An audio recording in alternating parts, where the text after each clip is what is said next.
Yeah, we could like to seek your consent on recording. If you have a problem, please let us know.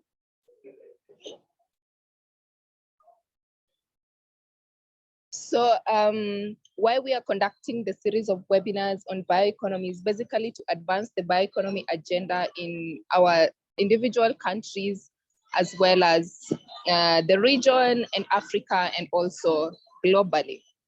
Our main aim, why some young people sat down and decided to conduct these webinars, is first to build knowledge about bioeconomy. We know this is a topic that is least touched on and least known. So we want young people to know why we want bioeconomy to be a global topic, right? Why we are creating the momentum in bioeconomy. We also want people to understand that we have bioeconomy strategies, what the strategies say, and how youth can benefit from bioeconomy strategies that some are regional and some countries have individual bioeconomy strategies. This series of webinars will also help us strengthen and grow bioeconomy leaders across Africa who will spearhead the bioeconomy agenda throughout in their countries, in their individual countries, in their regions, as well as in Africa. So we will start off with our first speaker. We want to welcome Alex. Alex, are you in Uganda or you're in Geneva? We want to welcome Alex. He sits in the International Advisory Council on Global Bioeconomy as the youth representative, together with Tokelo, who will not be joining us here today, but has been very instrumental in the organization, in organizing this series of webinars. So to you, Alex. Thank you so much. I hope you can hear me very well, and thank you so much, Dora. Thank you everyone for joining in. And Dora, to answer your question, I'm still in Kampala, so I'm in East Africa. So thank you everyone for joining in, and we are glad to have you to be able to learn with you this afternoon or evening from wherever you are. And I'm going to share my presentation very briefly about everything about what we are doing as the Youth Champions. So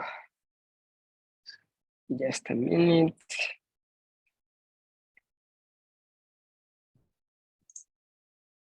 All right. Not a minute, a second. There we go. I hope everyone can be able to see my screen. Adora, can you see my screen from your end? Yes, Alex. All right, Dr. thank Alex. you so much. So, so my name is Alex, and I'm going to take you through why we created this and who we are. So this is the African Youth Bioeconomy webinar series, and this is the first webinar that we're having this year, and we are going to have more series of webinars in the month to come. So I'm a political affairs intern with the United Nations Office for Disarmament Affairs, that is in Geneva in Switzerland, and I'm also the ambassador lead for Africa for the International Advisory Council for the Global Bioeconomy. I also sit on the council as a representative for Africa. So the Global Bioeconomy Youth Champions is a group of youth from the globe, all the other continents being represented, and our aim is to foster the creation of a global and inclusive bioeconomy youth community. And we do this through gathering and disseminating insights on the bioeconomy challenges and opportunities from youth across different regions of the world. And we summarize these findings in a roadmap that we effectively communicate to different stakeholders, including policymakers, including people who are involved in the bioeconomy movement, the youth, the old, and all the generations that are involved in the bioeconomy movement within the region, but also globally in different continents. So we operate in the Americas, that is Latin and the North Africa, Europe, and the Asia Pacific. So these are the subgroups that we have for these different youth champions that are fostering the global bioeconomy. And we are operating under the International Advisory Council on Global Bioeconomy. You can check them out on the website. And these it's a voluntary group of individuals who are fostering global bioeconomy and who are advising on the specific trends and the different things that are involved in global bioeconomy, from the growth to the implementation and beyond. So these are the different youth leads for the different continents. I will not go through their names, but specifically you have me here. I'm from Uganda, and you have Tokelo Shai from South Africa. So we are the two youth leads for Africa, but we work with a group of youth ambassadors or youth champions within our continent. So each and every continent has the leaders or the leads, and then the ambassadors that they work with. And so far we have 7 ambassadors for which represent the South, the East, and the Western Africa. We are missing a component of the North, and we're trying to bridge that gap. And our initiatives as youth champions for Africa as below. We have set up a webinar series to introduce the bioeconomy to the regional youth.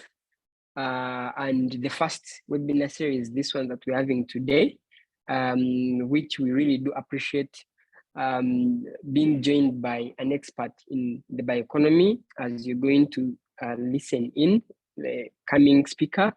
Then we are developing a survey to figure out the gaps in different sectors from youth perspective. And these survey results will be able to be put out so that we get to know where the gaps are, where do we have the challenges, what are the opportunities to be able to see that we take up the lead, and what are the opportunities for the youth. We also have developed interviews with the economy stakeholders in the region, and our major focus is actually on the youth, and we are looking at the voices of the youth in the bioeconomy. So probably soon we'll be able to reach out to you to have an interview with you about your perspectives on the regional bioeconomic growth and the different trends. But also to find out what are the gaps, what are the challenges, and which solutions can we be able to put in place to solve these challenges. We are also having an article about the local bioeconomy trends. This is in the pipeline. We are trying to figure it out, how we'll be able to gather the information, as I told you before, and be able to bring it to the light. We are also creating a bioeconomy youth newsletter, the events and the different activities that are happening and being done by the youth in the region. I will be able to share this soon. If we reach out to you to find out more of what you're doing as a youth being involved, to be able to get insights from you.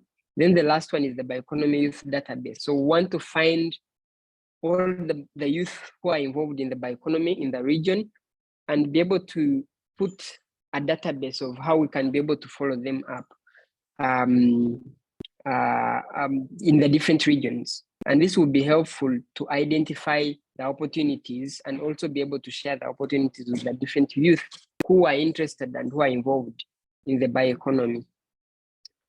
So we have the Bioeconomy Coalition. This is a platform of stakeholders in Africa's bioeconomy, including the scientists, policymakers, the media, the industry, development partners and investors, and all civil society members. So what we're doing in the coalition is that we are involved in policy development. We are also involved in convening and guiding stakeholder engagements in the bioeconomy. We're also involved in supporting research and development in the bioeconomy, but majorly tackling youth challenges. We are also involved in the marketing of the different bioeconomy, probably products and services in the private sector majorly. And we are also focusing on having more development partners to guide us through or to help us realize our efforts to fruition. So we are happy to be joining together with the Bioeconomy Coalition and the Youth Champions to bring out these different webinars, which will be really helpful and guiding us all in the bioeconomy movement within the region.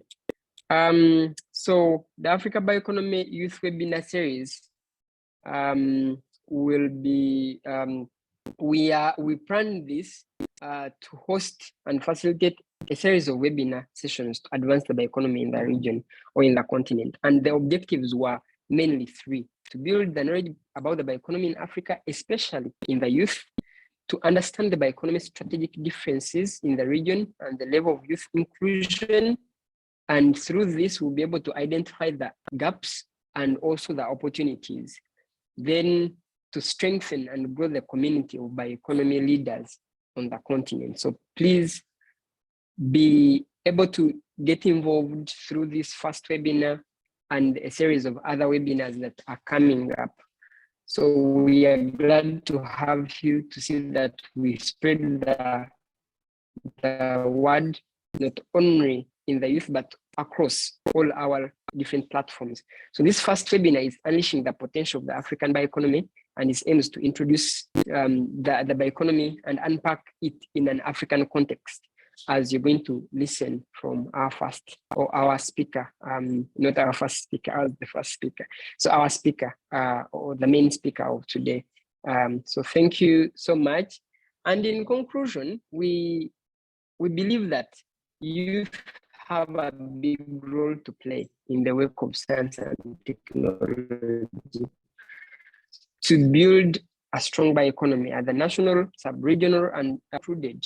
Or they should be, and we should have an enabling environment by the heads of states, the regional stakeholders, and the industry at large, to give a chance to the youth to unleash their potential, to take lead of science and tech in this generation or in this era. So we believe that this is going to really be helpful for all of us to be able to take the lead, but also to find out more of what is happening in terms of bioeconomy trends and the bioeconomy perspectives within the region. So thank you so much for having me share with you this. And over to you. If you have any questions to me, we'll have a session for questions and answers, and I'll be glad to answer your questions. So over to you, moderator Dora. Thank you. Thank you very much, Alex. Indeed, the youth have a big role to play when it comes to bioeconomy. And as we all could understand by now, that the bioeconomy space has not been occupied as much. It is not flooded yet. So we all have an opportunity or a chance to plug in and foster and see the bioeconomy agendas come to fruition. So I want to appreciate the presence of those who have already joined us, those who have introduced themselves through the chat. Madeline, welcome so much. From Nairobi, Shilling, welcome so much. And Leku, I could like us to again use the chat button and help us know who is in the room. What is your profession? What are you doing? Are you an entrepreneur? Are you in the academia? Are you a student? Are you a lecturer? Are you a researcher? Please let us know what who are you, who is seated in this room. So I could like us to go to the chat button and just type in who you are.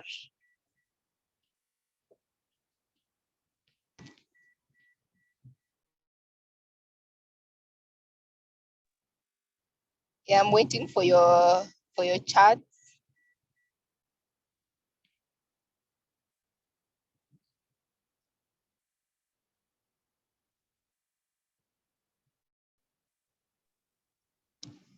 As we all think of who we are and typing in, please also let us know how you understand, how well you understand the concept of bioeconomy. In a scale of 1 to 10, can you rate yourself how well you understand bioeconomy?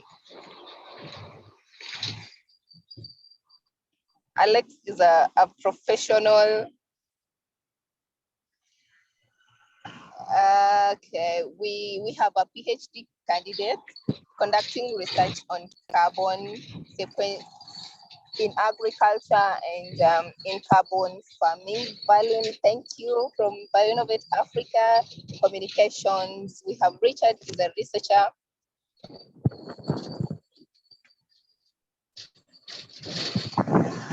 Yes, we have Madeline from the fish marketplace. We need to eat some free fish in the next webinar, Madeline. Yeah, Madeline rates her understanding on bioeconomy at 2, while Alex rates his understanding at 8. I think this already gives us a good picture that those who have been in the bioeconomy space right from 2021, Alex, when the second East Africa Bioeconomy Conference was hosted in Nairobi. Yes. Yeah, at least they have some understanding about what bioeconomy is, because over time we have tried to develop and understand what bioeconomy is as the youth champions from Africa. Luke rates himself at 1 and Laudek at 6. So again, we see a big need on why we need such a series to help us understand what bioeconomy is. You know, there's so much going around about a lot of opportunities that young people can plug into bioeconomy, but we don't know what this bioeconomy is. And team, first, I would also like to acknowledge the African youth leaders on bioeconomy for setting up this webinar. And you see it is coming at the right time. And we are going to help so many people come on board through a series of these webinars. So I think Dr. Julius, who is already in the room, has a big task to help us understand what bioeconomy is, to help us understand where we're coming from, where we are going, and what opportunities are there for young people. Are there bioeconomy strategies? We know there's an East Africa bioeconomy strategy. Shira, I can see you in the room. Thank you so much. So down bioeconomy to us as the young people, even as they take a leap of faith into for the sake of our economic growth, nationally and regionally, as well as East Africa. So Dr. Julius is a council on global bioeconomy. His innovation systems in relation to healthcare of drinking water. He contributes scholarly works in chemical and bioengineering sciences and supports the regulatory science and research ethics capacity development. His main research interests include interactive learning models that encourage collaboration between university, industry, and government for innovation, growth, and also for social development. So it is my pleasure again to welcome Dr. Julius to pick it up from here. Welcome, Dr. Okay, thank you, Dora, and good afternoon to you all from East Africa and some parts of Africa as well, and also internationally. I want to thank you for giving me the challenge to create this awareness of what bioeconomy is. And thank you so much for also inviting me to be your first speaker in the webinar series. So I guess as a first speaker, I'll just try to maybe inspire us to think more broadly about bioeconomy and the opportunities it brings. I would also like to thank Alex. Alex, I didn't know you're a high political figure in our international setting. So congratulations for what you're doing. Also with the United Nations. Thank you, yes. Yes, and I want to thank the Bioeconomy Coalition of Uganda for joining hands. I know Ian Busulwa, I think he's probably signed out, but I know he's quite active in this area.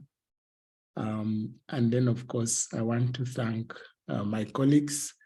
I see Shira, I see Valine, I see Frida with us. Thank you all for joining. So let me share my screen and then I'll quickly, Adora, just confirm that you can see it. Yes, we can see your screen. Yes, Doc, we can see it. Okay, all right. Sorry. So you asked me to talk about the potential of bioeconomy in Africa. So I want to focus mainly on the implications for future growth, because I believe I'm one of those who believes Africa has a competitive advantage in developing her bioeconomy. Let me also acknowledge, thank you, Alex, already for speaking to this. But let me acknowledge my fellow co-chairs in the International Advisory Council on the Bioeconomy. We have Christine Lang, she's from Germany. Sorry, you don't see the countries here, but Christine is a professor in Germany. And Elspeth McCree is also a professor in New Zealand. And then, of course, myself from Africa. So we co-chair the International Advisory Council on the Global Bioeconomy, and it has a very big team, and you can see all of them on the website. So today I want to speak to you as our youth champions for the bioeconomy. First of all, looking at what is the vision of Africa, and what role does bioeconomy play in that vision. And I'll try to talk a little bit about what I believe is a competitive advantage, and a little bit about what we are doing in Bioinnovate, because Bioinnovate, we are so far the largest bioeconomy platform in Africa, of course, with the support now of the youth champions as well. And then, of course, conclude if we have some time. So Africa's vision, the vision of Africa is contained in what we call the Agenda 2063, and most of you should have looked at this agenda already. One thing about that agenda which stands out, it says, this 21st century is the African century. And to some extent, it's true if you think about, the future and the potential in this continent. But what I like here is the very, very first aspiration of this vision is a prosperous Africa based on inclusive growth and sustainable development. And there are so many things which are mentioned here. I just picked out a few, like the need to have educated and skilled citizens, and of course the workforce. They need to modernize agriculture. In fact, they have an ambition there to eliminate the hand hoe by 2025. I don't know whether that will be possible. Then, of course, there is biodiversity conservation, and very importantly, issues of climate resilient economies and communities. Then, of course, a few other areas. So looking at Africa, there's what we call the demographic dividend. So I picked these figures from the Worldometer. It gives you real-time statistics where we are in terms of population. But my main interest here is in Eastern Africa, and Africa and Eastern Africa, but I also compare with Malaysia, which I will use very much in my discussion, because Malaysia is one of those countries in East Asia which has recently developed mostly based on their bioeconomy industry. So Africa, I draw you a population that only 43.8% of our population is urban. If you compare that with East Africa, it's only 29, maybe 30%. So you see that most of our population is rural, and they depend on biological resources for their livelihoods. If you compare that with Malaysia, almost 80% of their population is urban, only 20% is rural. The other interesting demographic, of course, is the median age in Africa is very young. And this underscores the importance and the role of the youth in whatever we are talking about, including bioeconomy. Of course, Malaysia slightly higher, but still within the youth range. So you can see this is a great potential. If you compare this with demographics in other parts of the world, we definitely have a demographic dividend, and it is up to us and up to you, the youth, to take up this opportunity. Now, if you look at the future, most of you by 2063, probably you will be my age, and the world will be completely different. I think the future world will be very much driven by the digital economy. I was listening earlier today that, these days with artificial intelligence, people can actually use my voice. The computer can just duplicate my voice, and that of course has implications for the future. We can have connected things. I can sit here and do farming in Uganda, in Tanzania, and the like. So the world is going to be very digital. And then of course there's this chat GPT where everybody is excited about, and you can write anything you want without any hassle. So the world is going to be very digital.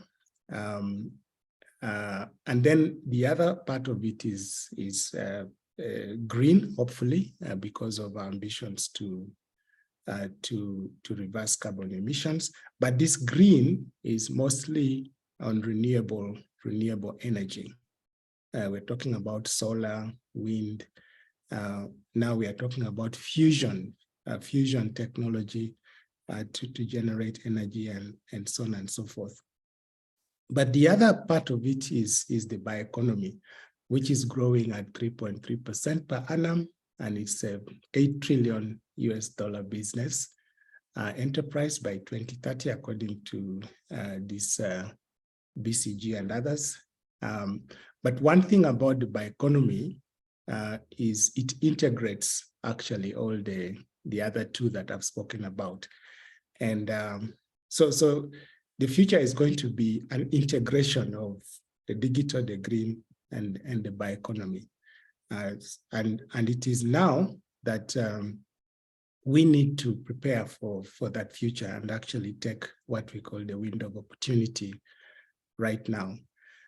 So the drivers for this, of course, is climate change and the need to reduce or reverse carbon emissions, and then also disease outbreaks. We just emerged from COVID-19. But if you look at the interventions we need to make, it's really about innovation, because it's innovation that will take us to this future. And this innovation will be on green solutions and also mostly taking advantage of our biological diversity, of course, including the social aspects of it. So I think if you look at the future and you look at some of the drivers today and the interventions we have to make, you'd agree with me that Africa has the potential and should seize this opportunity right now. Now, what is bioeconomy? Now, I will not lie to you that you're not the only ones, thanks to you people who said, your knowledge is 2%, I mean, at 2%, but bioeconomy is still less understood all over the world. And so there is a lot of discussion going on to kind of provide the conceptual understanding of this bioeconomy. And the work we recently did as part of the IACGB, which we published in Nature, we defined bioeconomy as the production, use, conservation, and regeneration of biological resources to provide sustainable solutions, including information, products, processes, and services in and across all economic sectors. Now, this is loaded, you'll agree with me, but in BioInnovate, we try to simplify it. If you want to be very academic, go for the Nature definition, which we put. If you want to be more practice-oriented, then you can adopt our BioInnovate definition, where we say it is simply using scientific knowledge to add economic and social value to biological resources, and then we underpin in a sustainable way. And if you look in the documents, right now we have a lot of literature coming up and also strategies being developed for bioeconomy. We have South Africa, which was the first in Africa. They came up with their strategy in 2013, and I think there are efforts to revise it now. Then we've had the East African community come up with a strategy in the last couple of years.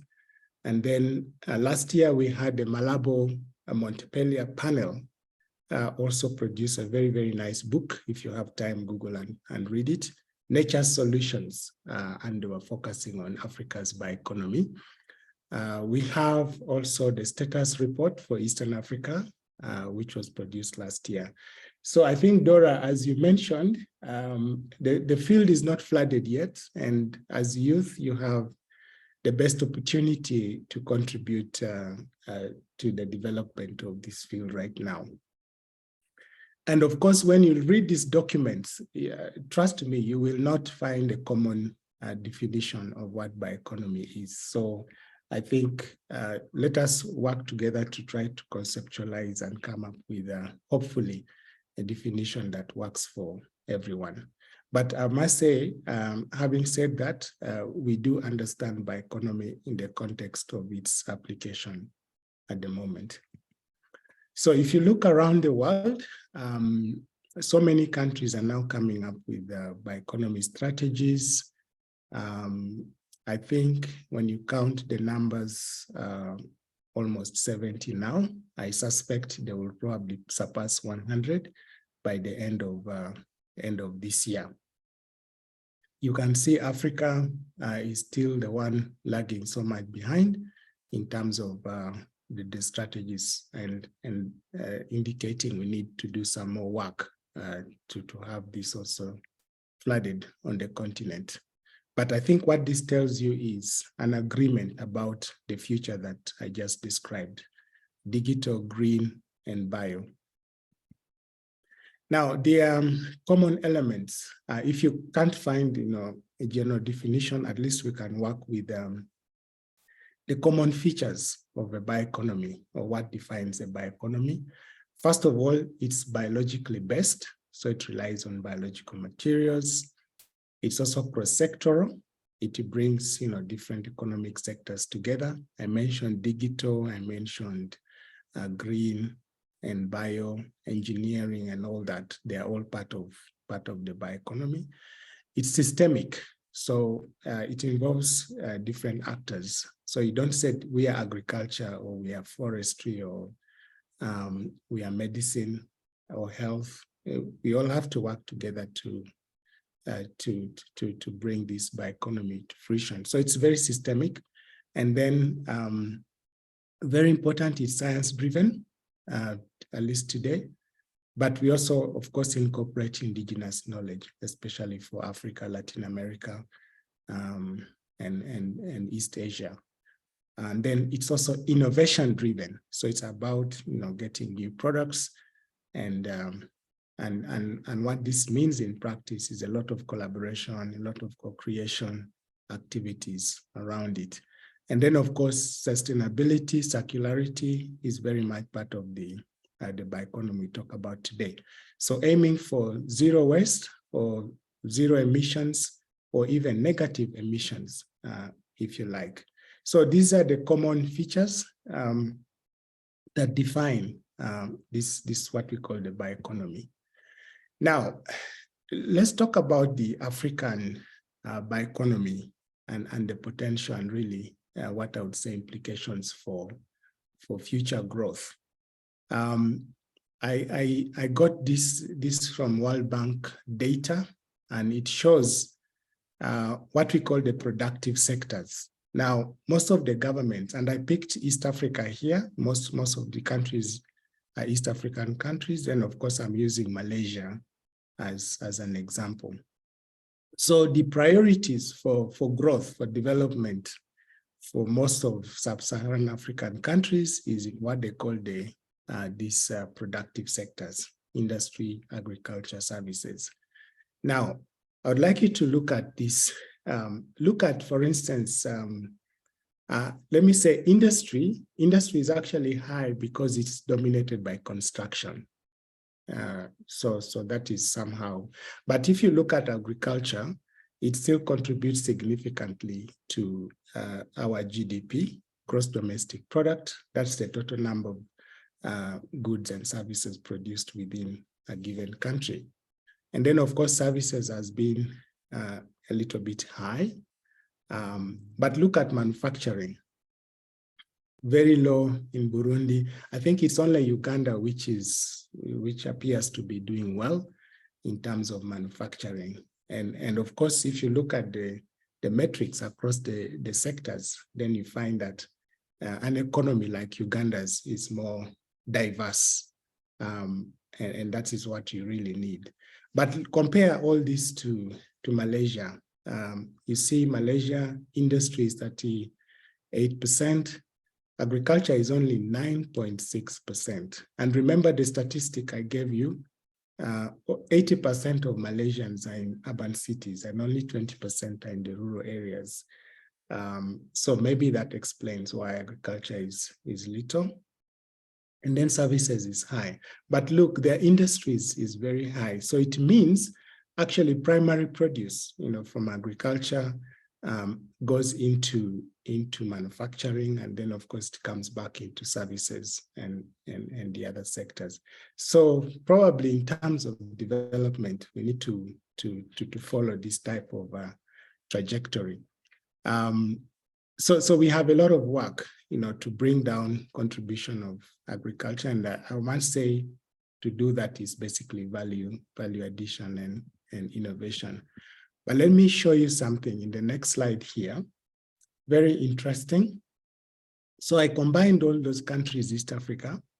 If you combine them, you come up with a population of 300 million people, and the total GDP of 340 billion US dollars.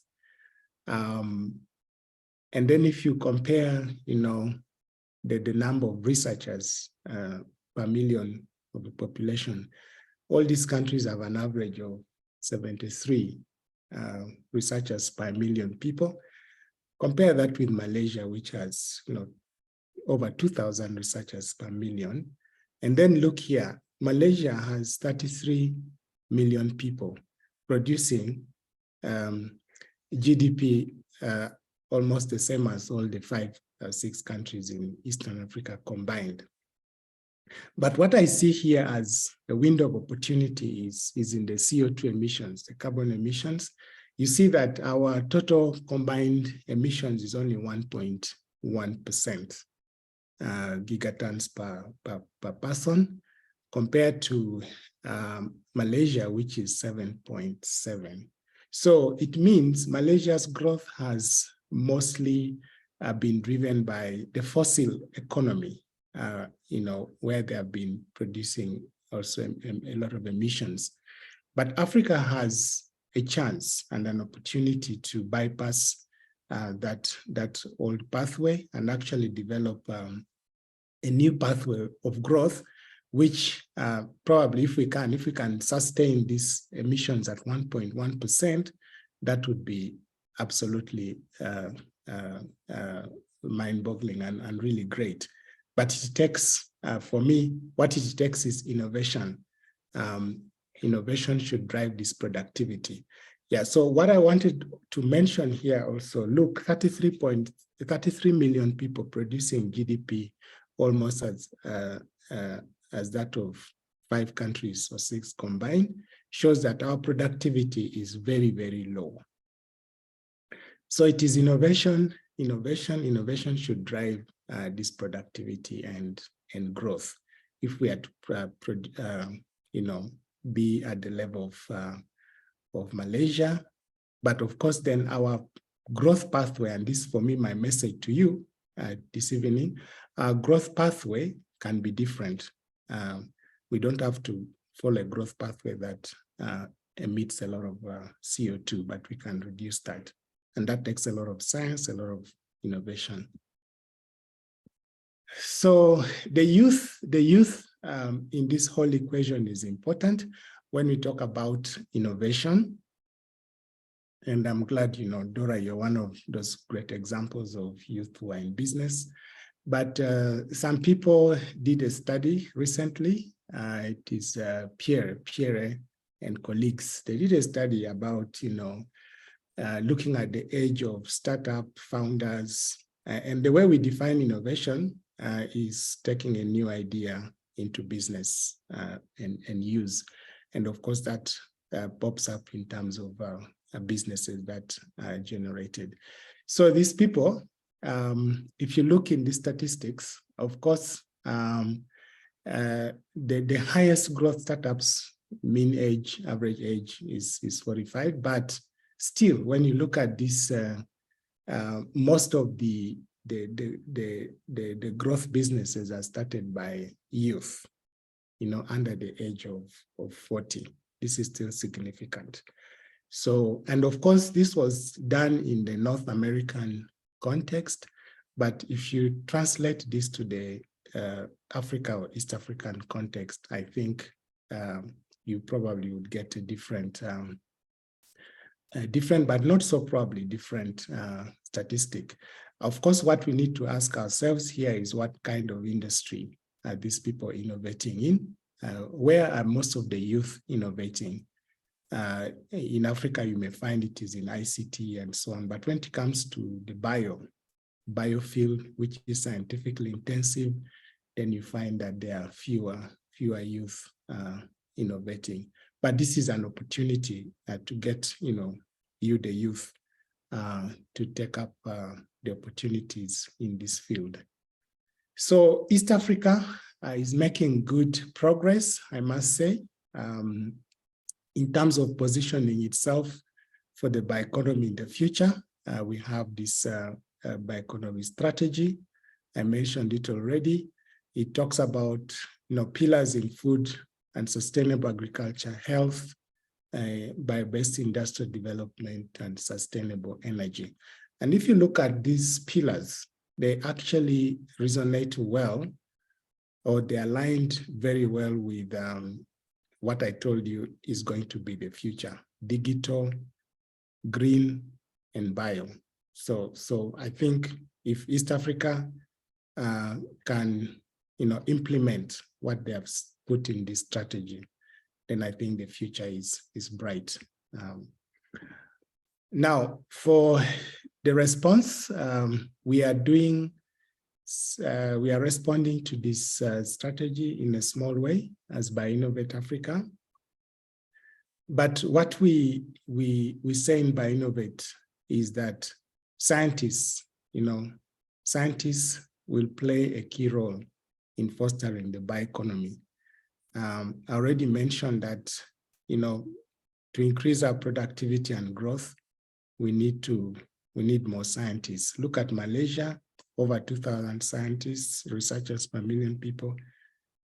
All our countries combined, less than 100. Surely we can't grow with those statistics. We need to do more. And we think that scientists have a special place, a special role to play. Bioinnovate is providing this enabling framework for the scientists to convert their innovative ideas, inventions into practical uses or products that we can put on our table or use in our daily lives. We have products, different products, some ventures which we have successfully placed on the market, and some of them are growing in their different spheres of or different industry. And so we are very happy about this. You can go to our website and see some of this. But what I wanted to say here is that the youth, particularly those who are scientifically skilled, are the ones who are actually driving these enterprises behind the scenes. Some are leading, like people working on insect proteins, biopesticides, and so on. So the youth, some are leading, but even though some of these are led by older entrepreneurs, the youth are still the biggest center of the workforce to take this forward. So as I come to the conclusion, recently Kenya was, in their recent magazine, they said, 9 things Africa has given to the world. Of course, we gave people, they say most humans originated from Africa. But I think if you look at this list, they are good. Nando's, of course, is there, this kind of fast food, but I'm really hoping that by 2063, if we hold on to the vision, I think we should see more of the bio-based, products, the bioeconomy type of contribution that Africa is also giving to the world. Of course, Africa is giving to the world already in terms of some of the raw materials and so on, but I think we need much higher value products, like, everything you see here on this picture, apart from maybe number 1, but everything here is related to building the economies. And I think for me, if we can populate this, increase these things we give to the world by 2063 through advanced bioeconomy, that would be fantastic. Now, for me, the way forward, and as the youth, South Africa has a bioeconomy strategy, East Africa has. When we had the first meeting, I think we had Professor Joachim von Braun as our guest speaker. He's from Germany, and actually the first leader of the this International Advisory Council on the Global Bioeconomy. He challenged us to have an African bioeconomy strategy. So I think for Africa to take advantage of this continental free trade area and to connect our bioeconomy to the rest of the world, we can't continue operating as East Africa, South Africa, West Africa. We need an African bioeconomy. So let me end by my famous inspiration here, which I get from Tanzania's president, Julius Nyerere, my namesake. So he said, he had a lot of admiration for intellectuals. And by intellectuals, I mean all those who have gone to school or have some scientific skill or some knowledge of some sort. But he said he recognized their special contribution to the nation, to Africa. And what he was asking, I think with a lot of humility, is that their knowledge and the great understanding that they should possess should be used for the benefit of the society of which we are all members. And I'm very sure, even though Mwalimu Nyerere didn't mention bioeconomy here, at least some of the features of the bioeconomy that we talked about were very much in his mind. So thank you so much once again. Let me stop here and invite any questions or contributions, discussions as we continue with the webinar. Thank you, and back to you, Dora. Thank you, Dr. Julius. This is a lot of information. This is too much information, but I can tell you from a personal level, I have learned a lot. I think if I could have rated myself earlier, at this point, I could maybe remove some points from my rating because I didn't know so much of what Dr. has presented. So I could like to invite more questions to come in. But somebody one time said it is our first oil, bioeconomy could be the next oil. Somebody said, but also somebody thought it is so unfair that when Africa is just beginning to grow, we are eliminating the use of fossil, yet fossil is what has helped other economies come to where they are. But when Africa is just starting, now we want to do away with fossil because of effects of climate change.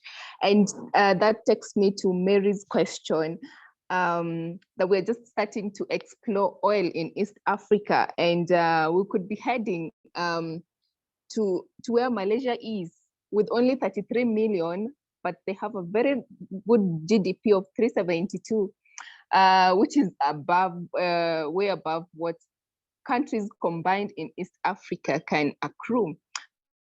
But their carbon emission is 7.7. So what role could bioeconomy play and support in the fossil industry? Dr. Julius, what do you think? What are your thoughts around Mary's question?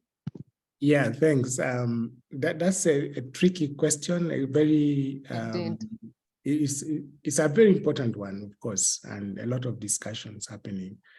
My view is to really look at this as an opportunity, because as I said, the future is going to be different. I mean, some countries like UK have said, by 2030, they no longer want to see diesel vehicles. They're doing away with fossil fuel for mobility. Most are going into electric and so on. So if you put a lot of your energy in using the old growth pathway, then you have to play the catch up in the future when the world has moved on. So my argument is we need a very, very good balance. Of course, we will not be able to do away with fossil fuel in overnight. We still need it. But I think strategically, we need to invest in the bioeconomy in such a way that when that future comes, we are not playing the catch up. We are not left behind. Rather, we should be at the forefront, actually leading the growth and development. That's my perspective. But of course, it will require a lot of sacrifices in the beginning, a lot of intentionality at the beginning. But I think looking at the future, 2026, 2063 and beyond, for me, that's where we need to invest. But of course, others may have different opinions. Thank you, Dr. Indeed, yeah, we could really want to invest in oil and grow, but let us look at, you mentioned something about circularity and of course system thinking. We might think we want to go the oil way, but if we think system, we think in a circular manner, in a system manner, then we will know there are other drivers that we need to put into when we are thinking about how to grow our different bioeconomies. We need to look at the trade-offs and the synergies that come when we choose to either prioritize fossil or prioritize bioeconomy. Absolutely. Yeah, Mary. Yeah. Mary, you're raising your hand. I don't know if you have something to say, but as you're preparing to just unmute yourself and speak to us, Dr. I want to use the simple definition of bioeconomy from Bioinnovate Africa. I think we all understand that we use scientific knowledge, and we all understand we are adding to our economic and social value. But also, we need to use our bioresources sustainably. Can you just break down to us or give us examples of what type of bioresources are available for us in Kenya, in East Africa? Would you like me to, thank you, Dora. Would you like me to go with us, give Mary the chance to? Okay, let's listen to Mary, and then you can. Then I'll come back to your question. Yeah. Yes, Mary, please. Thank you very much. Thank you, Dora, for leading the discussion, and thank you, Julius, for that presentation. It's really very insightful. But well, I have two questions. One, it's about how can we raise more awareness about bioeconomy, especially in our countries, because most of the people we talk to, and it's like, this thing shouldn't be left to just a few people, but it should be spread. Everyone has to know about, because it's very important. We would like everyone to jump on board, and that's exactly what bioeconomy is. So my question is about how can we raise the awareness? We're already doing the awareness, but I think it's targeted to people who really understand it, who really understand that topic, and we're not reaching out to people who don't understand that topic. It's about how can we change the way we raise awareness about bioeconomy so that people are able to understand it. My second question is about the GMOs. There's been campaigns about the GMOs, and in Kenya as well as in Uganda, and we are bioeconomists and we know what GMOs are. So I think I don't know how to phrase the question, but it's quite controversial if we are to maintain the indigenous things and also promote the GMOs. So if I'm to phrase the question well, is what's your take on both incidences about the GMOs and the indigenous thing? Thank you, Dora. Maybe I can quickly address those two plus yours. Let me start with yours, Dora. So as I always make the argument, Africa has a competitive advantage because we have the largest biomass compared to the rest of the world. We also have biodiversity that is not comparable to any other place. Maybe we can think of the Amazon in Latin America, but Africa, we're really rich in biodiversity. And for a bioeconomy, biodiversity is the bedrock.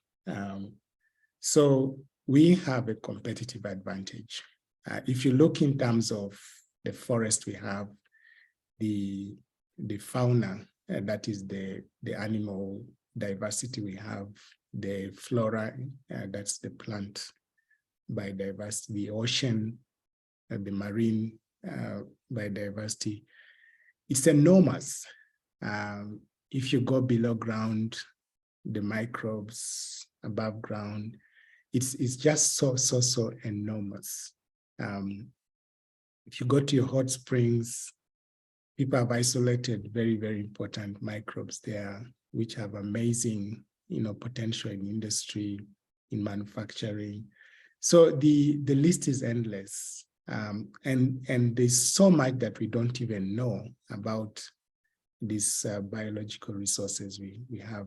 Now, if you just look at agriculture alone, the literature tells us that 40% of what we produce goes to waste. There's no value addition. It's just we produce a lot of it goes to waste. 40% is lost post-harvest. But even then, our farms, what we produce, again, I talk about productivity. I think we are operating at barely less productive potential when you look at agriculture. And all this is because, the links to industry, the links to market, the value addition are not well developed. So in terms of the resources we do have, and I think that's why I presented a slide where these countries have said, we need to put money in the productive sectors. So that just underscores, the value of these resources we have. Now to Mary's, thanks for your question. Raising awareness, I think maybe my colleagues who are experts in this can add, but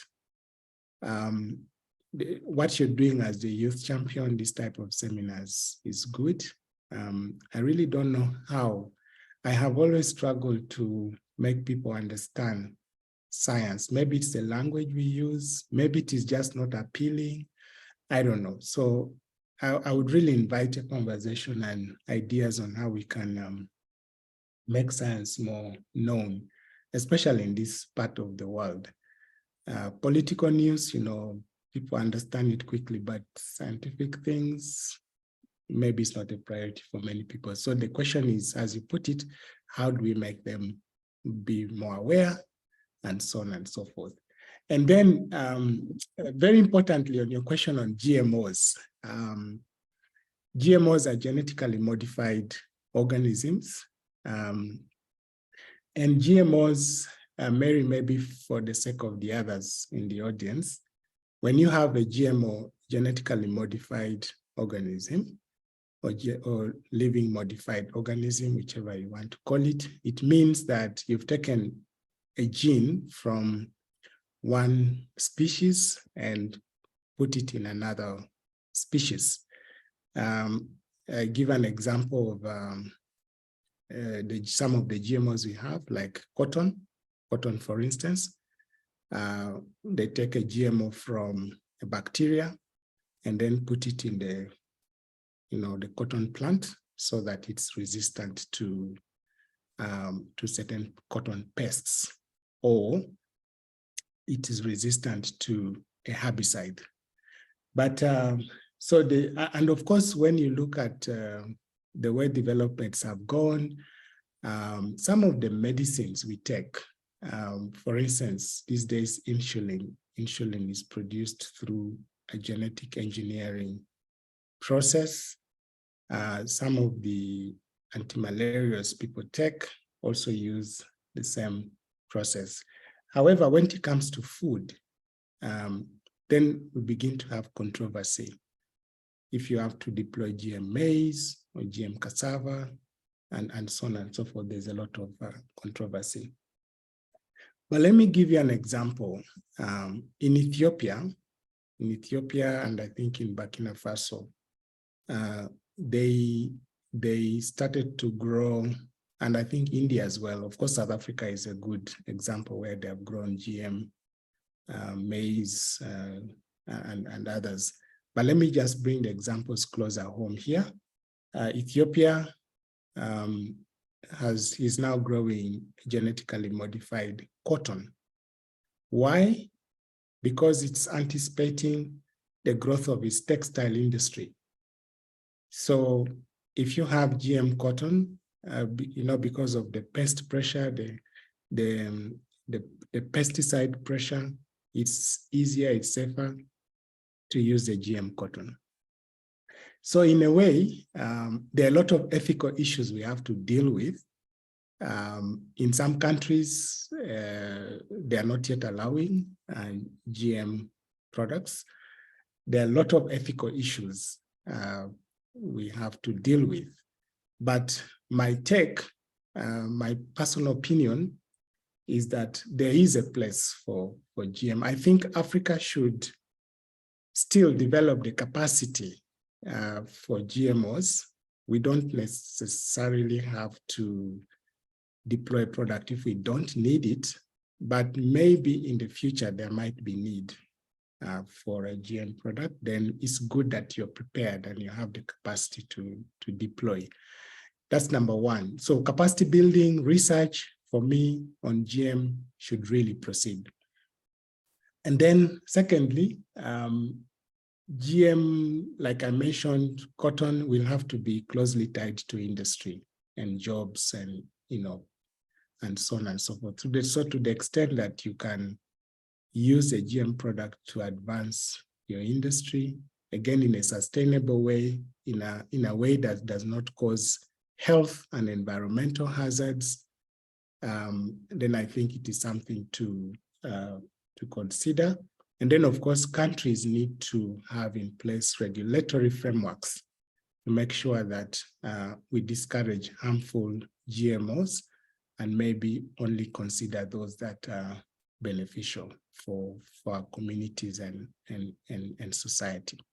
So I know it's a controversial topic. Maybe you need to organize another seminar on specifically GMOs. But when you talk about bioeconomy, definitely it encompasses GMOs as well. So let me stop there. Thank you, Dr. Ari. I think, again, so much very useful information that we need to sit and digest. And from your presentation up to now, I think we have seen 3 gaps that the youth can weigh in, especially on capacity building and research around GMOs. We need to develop an African bioeconomy strategy to benefit from the Africa Free Trade Area. And also we need to challenge ourselves and read all the documents that Dr. Ari has shown so that we can find a way to define or a common or harmonize the definition of bioeconomy. I could like Valine to weigh in her thoughts on how then can we communicate bioeconomy easily to the young people and to the women and to everyone as we come to the close of the webinar. Valine, please.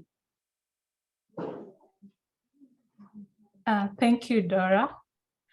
Well, as Julia said, bioeconomy is actually very scientific, and so we need to present it in a manner that is appealing. And one way of doing that is engaging the media, because now the general public listens to various communication platforms that are communicated, that are that the media personnel usually use. It will be important if we include them actively in such conversations so that they can feel involved, they can understand the kind of conversation that we're having, and they can now be able to present it to the general public in a matter that they will be interested and they will understand, so that they can know more about bioeconomy. So to answer your question, how can we present bioeconomy related discussions to the youth, is like Julia has presented. It's to ensure that we use channels or forms of presentation that the youth actually are appealed, they like to they, for lack of a better term, they use them mostly. And in one of the ways that we are doing that in Bioinnovate Africa is that youth are very visual, and so we present bioeconomy in a visual manner, and we break it down in a simpler manner that they can understand and relate with. So we use podcasts, we use we use posters, etc., so that we can be able to, present bioeconomy to the rest of the youth and help them to understand and engage in the conversation. So that's simply what I can say for now, Dora. I hope I've addressed the question. Thanks.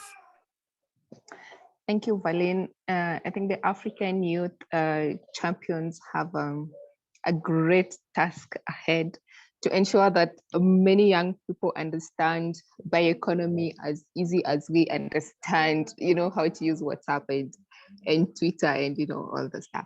I don't know if Shira, you could like to say something, but we're coming to the end of the webinar. And I think what is coming out so clearly is that Africa has a competitive chance to integrate bioeconomy, the green and renewable energy, and the digital future world that we expect for ourselves and indeed our generations. And also the youth have a huge space where they can plug in. I think, Madeleine, now you understand that you are as well in bioeconomy. I know you're in the fish industry, you're also part of the bioeconomy. We have seen a wide range of bioresources that we can exploit sustainably. I don't know if Shira, you have something to say, but otherwise, if somebody has any comment, I'll expect you to speak up in 1 minute. As I thank Alex, Perez, Ian, and Tokelo in absentia, who have been very instrumental in putting this up together.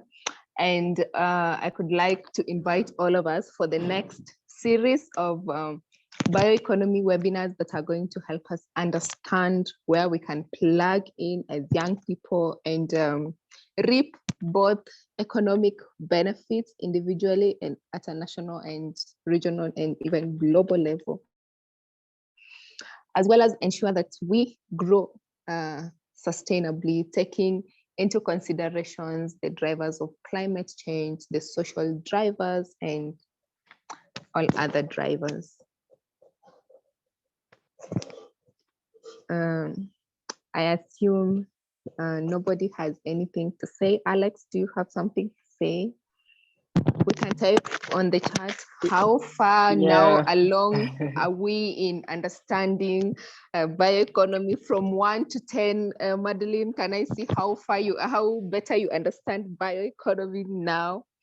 And let me see a thumbs up if you could like another bioeconomy series, if you could like, and you could be interested to join.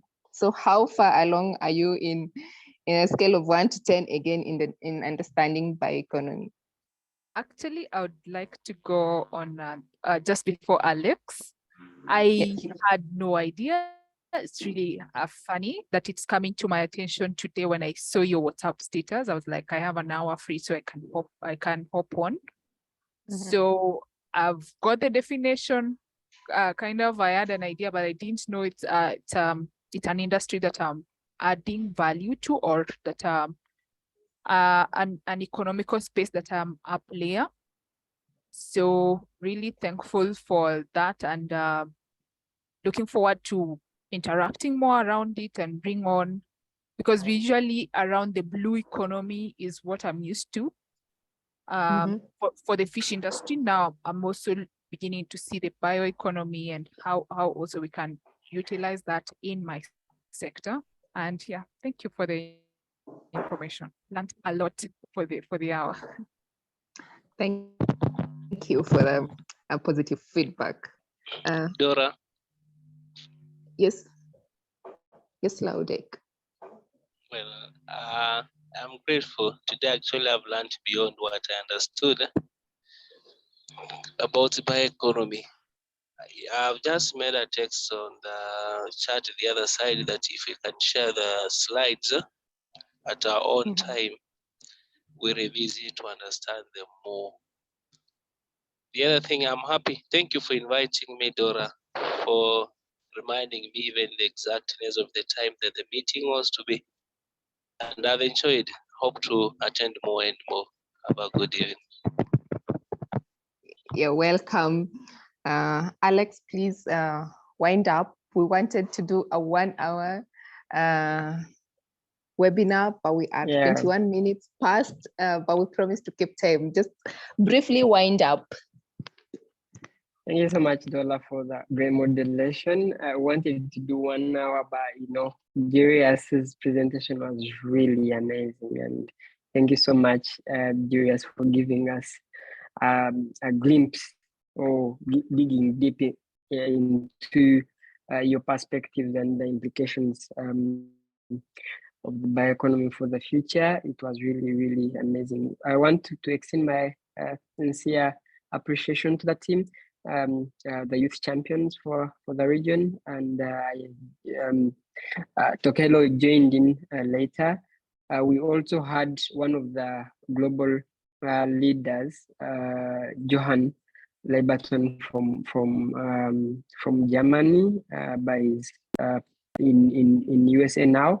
So he also was in, and he shared with you the link to the LinkedIn group for the youth champions, the youth champions. So you can join the group and you'll be able to follow up. So thank you, everyone. Perez, Dora, Ian, Anand, Tokelo, and everyone who joined in, and those who made it possible throughout the time that we've been preparing for this. And we are going to have more of these. This was just the beginning. I will just empower us and so that we share these opportunities to our platforms, to our groups that we are in, to our colleagues who would be interested. So next time we have a bigger attendance, because we did not have really much time to share this, because it was close to the date that we started sharing. But next time will be better, and we'll be able to reach bigger youth across the region. So thank you, everyone, and have a great weekend ahead of you. Over to you, Dora, and thank you, Dora, for moderating us very well.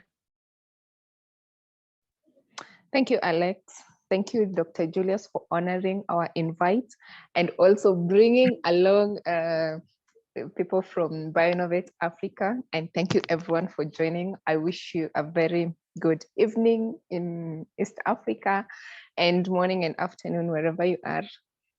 See you in our next webinar. Thank you. Thank you too, Dora. And thanks, everyone. Thank you. Yeah. Okay, bye-bye. Bye.